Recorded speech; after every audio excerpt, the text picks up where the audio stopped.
بسم اللہ الرحمن الرحیم۔ پہلے تو ان مومنین کو ہم مبارکباد پیش کرتے ہیں جنہوں نے شعبان کے آخری یہ 3 روزے رکھے ہوئے ہیں، 27، 28، 29 یا 28، 29 اور 30۔ بعض صاحبان توفیق رجب شعبان کے مکمل روزے رکھتے ہیں۔ ابھی بھی جنہوں نے نہیں رکھا ایک دن کی گنجائش ہے، کل کا روزہ رکھ کے بھی تقریباً اس سے ملتا جلتا ثواب حاصل کر سکتے ہیں۔ امام رضا علیہ السلام کا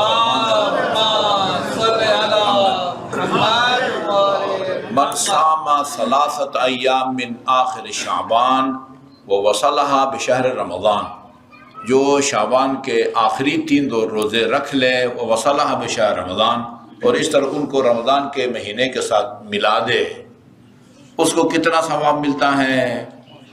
کتب اللہ لہ صیام شہرین متتابعین، اللہ تعالیٰ اس کو 2 مہینے مسلسل روزوں کا ثواب عطا فرماتا ہے، 2 مہینے مسلسل روزوں کا اثر عطا فرماتا ہے۔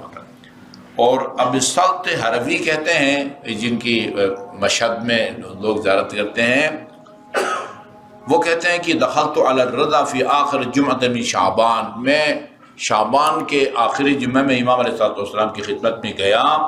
آپ نے فرمایا ان شعبان قد مضى اکثرہ، شعبان کے اکثر دن گزر چکے،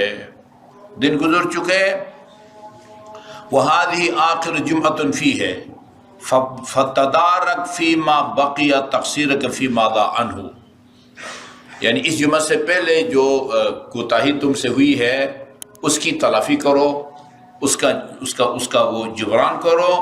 وعلیک بالاقبال عما یعنیک، ہمیشہ ان چیزوں کی طرف توجہ رکھو کہ جن سے تمہارا مطلب ہے، جس میں تمہارا فائدہ ہے، لا یعنی چیزوں میں باتوں میں نہ پڑو۔ وَأَكْثِرْ مِنَ الدُّعَاءِ وَالْإِسْتِغْفَارِ وَتِلَاوَةِ الْقُرْآنِ، اور جتنے دن باقی رہ گئے ہیں ان میں 3 چیزوں کی تاکید فرمائی ہے، دعا، کوئی بھی دعا، استغفار اور تلاوت القرآن، ان 3 چیزوں کی جو ہے کو کثرت سے پڑھا کرو۔ وَتُبْ إِلَى اللَّهِ مِن ذُنُوبِكَ، یہ رمضان مبارک کی تیاری بتا رہے ہیں امام رضا۔ رمضان مبارک کی تیاری کس طرح کرے؟ کثرت سے استغفار، کثرت سے دعا اور کثرت سے قرآن کی تلاوت ہے۔ وَأَقْسِمِ الدُّعَاء وَتُبْ إِلَى اللَّهِ مِن ذُنُوبِكَ لِيَقْبَلَ شَهْرَ رمضان إِلَيْكَ، تاکہ رمضان کا مہینہ شروع ہو جائے، رمضان تیری طرف آئے، یا رمضان کا جب چاند نظر آئے تو وہ انت مخلص للہ تعالی، یہ تو جو ہے نا وہ خالص بن چکا ہو، رمضان مبارک کے روزے رکھنے کے لیے تو خالص بن چکا ہو۔ وَلَا تَدْعَنَّ أَمَانَةً فِي عُنُقِكَ إِلَّا أَدَّيْتَهَا، رمضان مبارک کا چاند نظر آنے سے پہلے جس کسی کی کوئی تمہارے پاس امانت ہے اس کو مالک تک امانت کو پہنچا دو۔ یہ جو 400 امیر المومنین کے آداب ہم پڑھ رہے ہیں، آپ کو یاد ہوگا اس میں ایک ادب یہ تھا کہ اگر کسی نبی کی اولاد کے قاتل نے بھی تیرے پاس کوئی امانت رکھی ہو تو اس میں بھی خیانت کا حق نہیں پہنچتا، یا تو نہ رکھو، شروع سے معذرت کرو، اگر رکھی ہے پھر جس نے بھی رکھی ہے وہ پھر کہاں فرمایا تھا 3 چیزوں میں کوئی استثناء نہیں ہے۔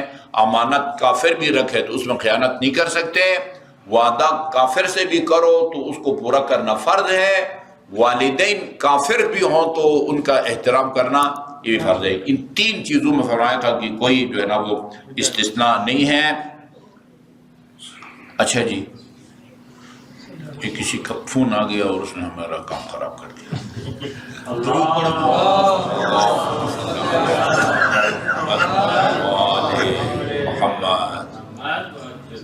اچھا جی، امانت جو ہے نا اس کو مالکان تک جو ہے نا وہ فوراً پہنچا دو۔ اچھا جی،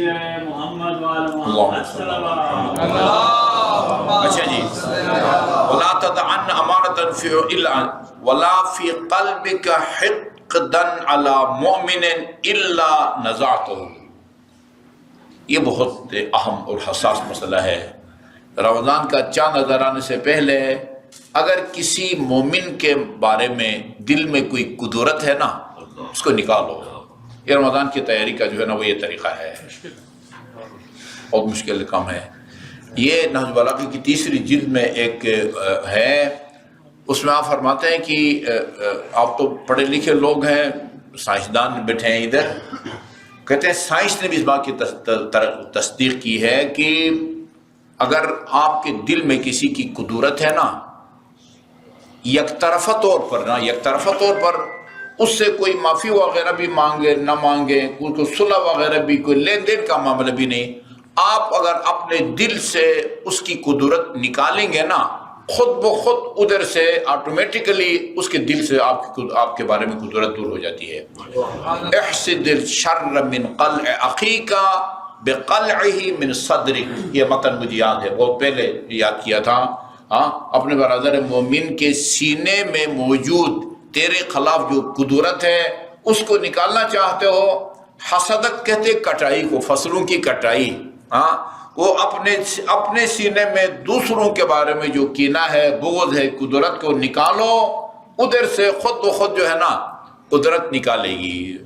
اپنے دل کو صاف کریں گے تو اس کو کہنے کی ضرورت نہیں پڑے گی بھائی میں نے تو نکال دیا ہے، آپ بھی نکال دیں. نہیں، یہ نظام قدرت کے تحت خود بخود خودکار طریقے سے نا، خودکار طریقے سے ادھر سے بھی یہ قدرت یا نکل جائے گی.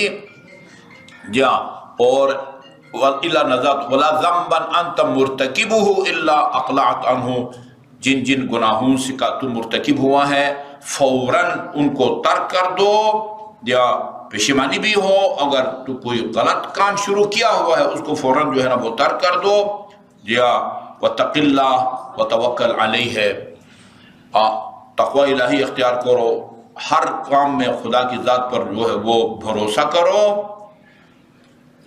فی سرائر کا و علانیت کا، خفیہ کاموں میں بھی اور علانیہ کاموں میں بھی. وَمَنْ يَتَوَكَّلْ عَلَى اللَّهِ فَحَسْبُهُ، جو بھی خدا کی ذات پر بھروسہ کرے گا اللہ تعالیٰ اس کے لیے کافی. اور وہ ہے، وہ ایک ڈھڑیال میں پروگرام ہو رہا تھا کہ یہ خدا پر توکل جو ہے یہ واو کاف لام سے بنا ہے. اصل اس کے جو حروف ہیں واو کاف لام ہے، اسی سے وکیل ہے. وکیل بناتے ہیں نا، وہ اچھا خاصا پیسہ اس کو دے کے فارغ ہو جاتے ہیں. لیکن وہ وکیل اتنا قابل اعتبار نہیں ہوتا جتنا خدا قابل اعتبار ہوتا ہے. وہ خدا کہتا ہے میں تمہاری وکالت کروں گا، مجھے وکیل بناؤ، تم فارغ البال ہو جاؤ، میں تمہاری جو ہے نا وہ وکالت کا حق ادا کروں گا. جیا وہ اللہ تعالیٰ وَقَدْ جَعَلَ اللَّهُ لِكُلِّ شَيْءٍ قَدْرًا وَأَكْثِرْ مِنْ أَن تَقُولَ فِي مَا بَقِيَ مِنْ هَذَا الشَّهْرِ. یہ ایک سطر پر مشتمل دعا ہے. فرماتے ہیں کہ اس کو کثرت سے پڑھا کرو. ایک یا دو دن رہ گئے ہیں اس میں بھی یہ اس دعا کو کثرت. اللہم ان لم تکن غفرت لنا فی مضى من شعبان، خدایا اگر شعبان کے یہ 27 یا 28 تاریخ تک ہمارے گناہوں کو تو نے نہیں بخشا، فاغفر لنا فی ما بقی منہ، کم از کم یہ جو 2 دن رہتے ہیں ان میں ہمارے گناہوں کی مغفرت فرما. میں یہ دعا دہراتا ہوں آہستہ آہستہ، اس کو ہم پڑھتے ہیں. اللہم ان لم تکن غفرت لنا فیما مضى من شعبان فاغفر لنا فیما بقی منہ بحق محمد وآلہ الطیبین الطاہرین. اس کے بعد فرمایا فإن اللہ تبارک و تعالی یعتق فی هذا الشہر رقابا من النار لحرمت هذا الشہر، چونکہ اس مہینے میں اللہ تعالیٰ بہت سارے لوگوں کو جو جہنم کے حقدار بنے ہوں گے اللہ تعالیٰ کی مغفرت ان کی شامل ہے حال ہوگی. وصلی اللہ علی محمد وآلہ الطیبین الطاہرین.